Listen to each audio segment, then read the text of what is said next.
the manager who made Ronaldo cry and called him uncoachable. Two Portuguese giants. One complicated story. There's a relationship in football so layered, so contradictory, and so deeply personal that it deserves its own documentary. Two men from the same small country. Two of the most powerful personalities football has ever produced. One manager, one player, 3 years together at the biggest club in the world. José Mourinho and Cristiano Ronaldo. Their story is not a love story. It is not a hate story. It is something far more complicated than either. A relationship built on mutual respect, mutual ambition, fierce arguments, private tears, and a partnership that produced some of the most extraordinary football the Santiago Bernabéu has ever witnessed. And the things Mourinho said about Ronaldo, publicly, privately, warmly, brutally, tell us more about both men than any trophy or statistic ever could.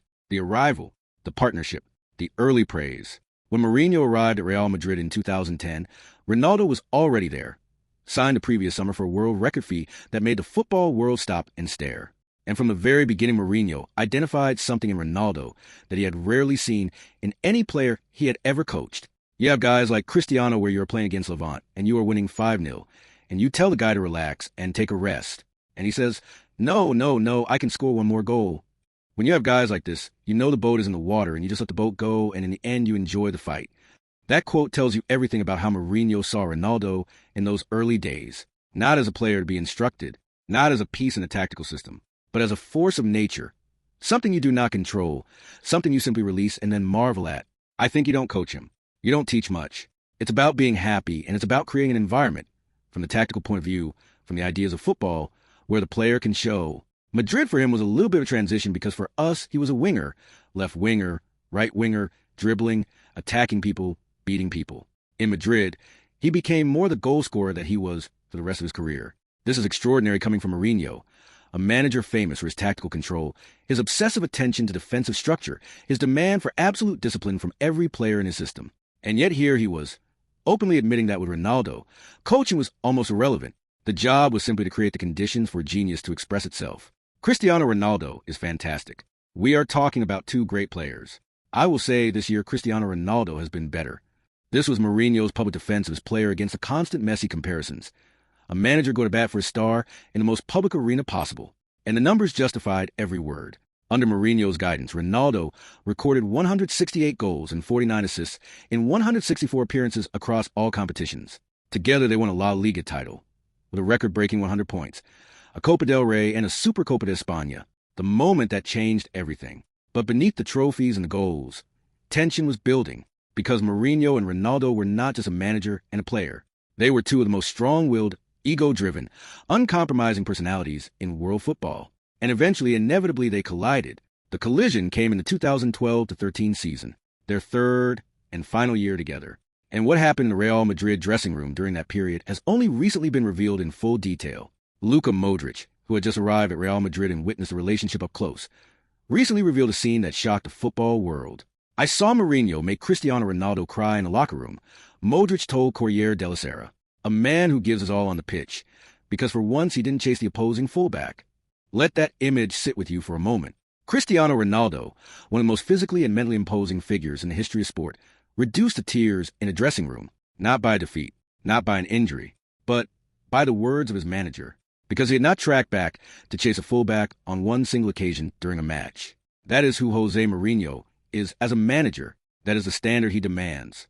And that is the standard he held Ronaldo to, regardless of how many goals he had scored, regardless of how many records he had broken, regardless of how many matches he had won single-handedly. To Mourinho, Ronaldo was not exempt from the collective obligation. He never was. And when Ronaldo fell short of that obligation, even once, Mourinho let him know in the most direct, most devastating way possible. The public fallout, the bitter words. When Mourinho left Real Madrid in 2013, the relationship did not end cleanly. It unraveled, publicly, painfully. At that moment, he didn't take it very well, because maybe he thinks he knows everything and the coach cannot help him develop further. Mourinho said this about a specific disagreement with Ronaldo, a manager openly questioning whether his greatest player had the humility to keep learning, to keep accepting guidance, to accept that even the best player on earth could still be better. Then came what may be Mourinho's most cutting public statement about Ronaldo, delivered not in anger, not in a post-match press conference, but calmly, deliberately, after Ronaldo had moved on and Mourinho was coaching elsewhere. I was 30 and I was coaching Ronaldo. Not this one. The real one, the Brazilian Ronaldo. He called him not the real Ronaldo, in public, with a straight face, the kind of psychological needle that only Mourinho, and perhaps only someone who had seen Cristiano Ronaldo's ego up close every day for 3 years, would dare deliver. And then there was a moment during the 2016 European Championship, when Ronaldo was famously seen on the touchline directing his teammates as if he himself were the manager, while Fernando Santos was coaching from the bench. Mourinho, watching from home, was not amused. Cristiano Ronaldo didn't help in any way by doing that. There were 11 players on the pitch, and the person in charge of directing them was the coach. Even when Ronaldo was not his player, even when they were no longer connected by club or contract, Mourinho could not resist holding him to the standards he believed a footballer should meet. Because for Mourinho, the collective always comes first. Always, even if the individual is the greatest player on earth. The confession that nobody expected. And then, just when everyone had concluded that Mourinho and Ronaldo were done, that the relationship had curdled beyond repair, something remarkable happened. Mourinho was asked in an interview to name one player he wished he had signed. One player from outside his career. One player who had eluded him. And his answer was not Ronaldo. It was Messi. But what he said about Messi revealed something profound about how he truly felt about Ronaldo. Of course I would have to say the little guy. But the little guy was not coachable. But I have to say, in our generation, he was the best. He called Messi the best of their generation. But he called him uncoachable. And in doing so, deliberately or not, he revealed exactly what he valued most about Ronaldo. Because Ronaldo was coachable. Ronaldo did cry in that dressing room. Ronaldo did accept the criticism, absorb it, and come back the next day and score again. Ronaldo could be pushed. Ronaldo could be challenged. Ronaldo could be managed. And for a manager as obsessed with control and collective discipline as Mourinho, that quality was priceless. I remember the good and the not so good. I remember he is a goal machine. He helped me to become a champion, to win the cup and to make history in winning the league with 100 points against the best Barcelona side in history. Cristiano gives me great memories, and I wish him all the best in his career. There it was, underneath all the conflict, all the needling, all the public barbs.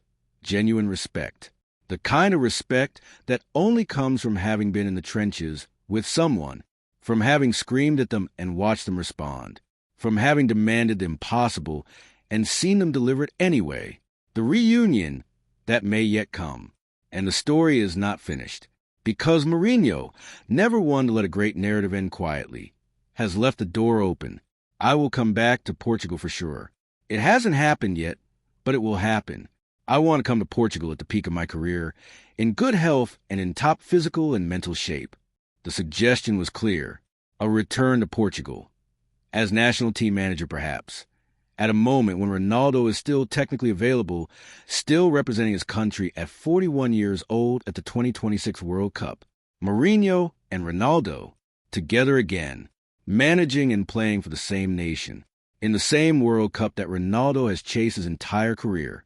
If that reunion happens, if these two extraordinary, complicated, brilliant, and infuriating Portuguese men end up on the same bench in North America, it will be the most compelling subplot in the history of international football. Two men who made each other better. Two men who made each other miserable. Two men who, whether they like it or not, are permanently, inextricably linked by 3 extraordinary years in Madrid and a relationship that neither of them has ever quite been able to walk away from completely. The special one. And the one who made even the special one feel something he could not fully explain. Their story is not over yet.